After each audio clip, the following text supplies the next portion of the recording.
कर काम करती थी। धूप खिली थी और रानो अपने खेत में मटर के पौधों को पानी दे रही थी। तभी उसकी सहेली टुनटुनी वहाँ पहुँची। अरे रानो, इतनी कड़ी धूप में क्यों मरी जा रही हो? चलो, नदी किनारे अमरूद के पेड़ पर सब दावत कर रही है। बस थोड़ी देर और टुनटुनी, देखो ना, इन पौधों को प्यास लगी है। अगर मैं इनका ख्याल नहीं रखूंगी तो सर्दियों में सब भूखे मर जाएंगे। तुम भी बैठो, अभी ताजे मटर तोड़कर लाती हूँ। रानो, तुम भी पागल हो। सबको मुफ्त में मटर बांट देती हो, खुद के लिए क्या बचाती हो? कालू भाई, बांटने से कभी कम नहीं होता। जब मिट्ठू और तोती के बच्चे भरपेट खाते हैं तो मुझे जो सुकून मिलता है वो इन मटरों से कहीं कीमती है। तभी मिट्ठू तोता और उसकी पत्नी तोती भी वहाँ आ पहुँचे। पूरा माहौल चहचहाहट से भर गया। शाम ढलने ही वाली थी कि अचानक आसमान में एक भयानक परछाई मंडराने लगी। वो एक खूंखार चील थी जो एक जख्मी जादुई लोमड़ी का पीछा कर रही थी। लोमड़ी के शरीर से सुनहरी रोशनी निकल रही थी, लेकिन वो बहुत कमजोर पड़ चुकी थी। कोई बचाओ, ये चील मुझे मार डालेगी। आज तेरी जादुई शक्तियाँ मेरे काम आएंगी। भागकर कहाँ जाएगी? लोमड़ी बदहवास होकर रानो के मटर के घने खेत में घुस गई और पत्तों के पीछे छिप गई। चील ऊपर मंडराने लगी। मिट्ठू, कालू, जल्दी देखो, वो जालिम चील उस बेचारी लोमड़ी को मार देगी। हमें कुछ करना होगा।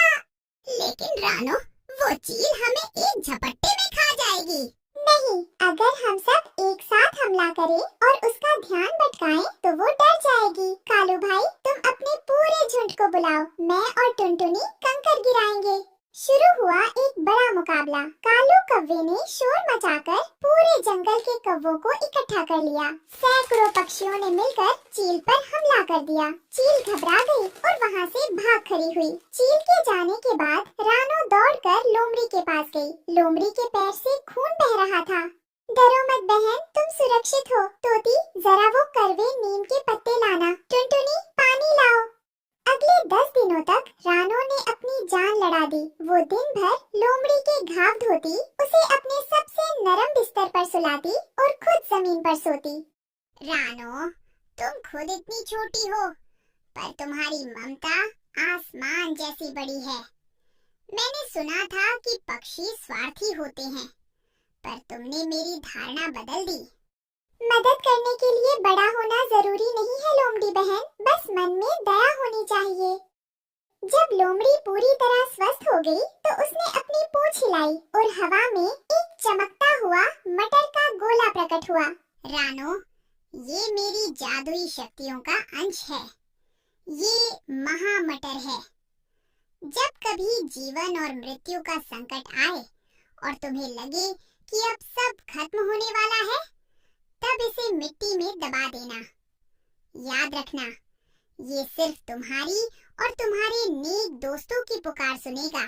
1 महीना बीत गया। अचानक एक रात जंगल की हवाएं बदल गई। काले डरावने बादलों ने पूरे सूरज को निगल लिया। ऐसी बारिश शुरू हुई कि लगा मानो प्रलय आ गई हो। रानो, सब खत्म हो गया। मेरा घर गिर गया। तोती और बच्चे पेड़ के खोखले में फंसे हैं और पानी ऊपर चढ़ रहा है। रानो, तुम्हारा पूरा खेत बह गया। फसल की एक पत्ती भी नहीं बची। हम अब कहाँ रहेंगे? हम सब डूब जाएंगे। चारों तरफ चीख पुकार मची थी। बूढ़े पक्षी और छोटे बच्चे पानी के तेज बहाव में बहने लगे थे। रानो का मन भर आया। उसके पास खाने का एक दाना नहीं बचा था और उसका अपना घोंसला भी टूट चुका था। सब हौसला रखो। कालू, सबको यहाँ बुलाओ, इस ऊंचे टीले पर। सब पक्षी टीले पर इकट्ठा हुए। सबकी आंखों में मौत का खौफ था। तभी रानो को जादुई लोमड़ी का वो गोला याद आया। रानो ने कीचड़ खोदकर उस चमकते गोले को अंदर डाला और जोर से चिल्लाई, हे जादुई मटर, मेरे जंगल के मासूम पक्षियों को बचा लो। अचानक जमीन कांपने लगी। बारिश की बूंदें हवा में ठहर गई। मिट्टी से एक विशाल हरा तना निकला। वो इतनी तेजी से बढ़ा कि देखते ही देखते एक विशाल महल का रूप ले लिया। ये महल हजारों विशाल मटर की फलियों से बना था। देखो, वो द्वार खुल रहा है। रानो चिड़िया, डरो मत। तुम्हारी करुणा ने मुझे जन्म दिया है। जब तक तुम्हारे दिल में दूसरों के लिए प्रेम है, मेरी दीवारें किसी भी वज्रपात को झेल लेंगी। अपने सभी मित्रों को मेरे आंचल में बुला लो। यहाँ काल भी तुम्हारा कुछ नहीं बिगाड़ सकता। हे दिव्य महल, क्या तुम हमारी बातें सुन सकते हो? तुम्हारी हर फली से एक अजीब सी शांति मिल रही है।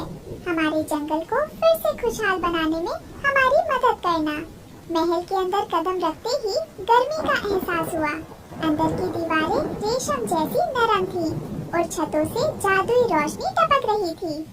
अरे रानो, बाहर तो बर्फीली हवाएं चल रही हैं और प्रलय जैसी बारिश हो रही है। लेकिन इस मटर के महल के भीतर कदम रखते ही ऐसा लग रहा है जैसे किसी ने मखमल की रजाई उड़ा दी हो। इसकी दीवारें इतनी ठंडी और हरी दिखती हैं, पर छूने में इतनी गर्म कैसे है? तोती बहन, ये प्यार और निस्वार्थ सेवा की गर्मी है। ये जादुई दीवारें किसी भी तूफान को अंदर नहीं आने देंगी। यहाँ तुम्हारे बच्चे बिल्कुल सुरक्षित हैं। अब डरना छोड़ दो। अरे, यहाँ तो मेजों पर ताजे मटर और फल सजे हैं। ये तो स्वर्ग है। महल के बाहर सूखी सूखी जमीन पर अचानक मीठे मटर की एक ऐसी खेती लहलहा उठी जो बाढ़ के पानी के ऊपर तैर रही थी। दोस्तों, ये हम सब की एकता का फल है। कालू भाई, जाओ और जितने भी पक्षी बाहर फंसे हैं, सबको यहाँ ले आओ। आज कोई भी पक्षी भूखा या बेघर नहीं रहेगा। पूरी रात तूफान चलता रहा, लेकिन मटर महल के अंदर उत्सव का माहौल था। सबने मिलकर रानो की जय जयकार की। रानो, मैं हमेशा कहता था कि दूसरों की मदद करना बेवकूफी है। आज अगर तुमने उस लोमड़ी को न बचाया होता, तो आज हम सब इस पानी में समा गए होते। कालू भाई, अच्छा काम कभी बेकार नहीं जाता। आज से ये महल हम सबका है। रानो, तुमने हमेशा दूसरों की मदद की, इसीलिए आज कुदरत ने तुम्हारी मदद की है। अकेले का सुख सुख नहीं होता टूनटूनी, जो साथ मिलकर बांटा जाए वही असली खुशी है। जब सुबह हुई और बारिश रुकी तो पूरा जंगल नष्ट हो चुका था, लेकिन रानो का वो जादुई खेत और महल अब भी वहाँ था। रानो ने वो जादुई बीज सबको बांट दिए ताकि हर कोई अपना खुद का सुरक्षित और जादुई घर बना सके। उस दिन के बाद उस जंगल का नाम मटर वन पड़ गया, जहाँ प्यार और सहयोग की सबसे बड़ी फसल उगती थी। इस कहानी से हमें सीख मिलती है कि दूसरों की मदद करने के लिए धन या शक्ति की नहीं, बल्कि एक साफ और दयालु दिल की जरूरत होती है। जो दूसरों के लिए घर बनाता है, ईश्वर उसके लिए स्वयं चमत्कार के द्वार खोल देता है।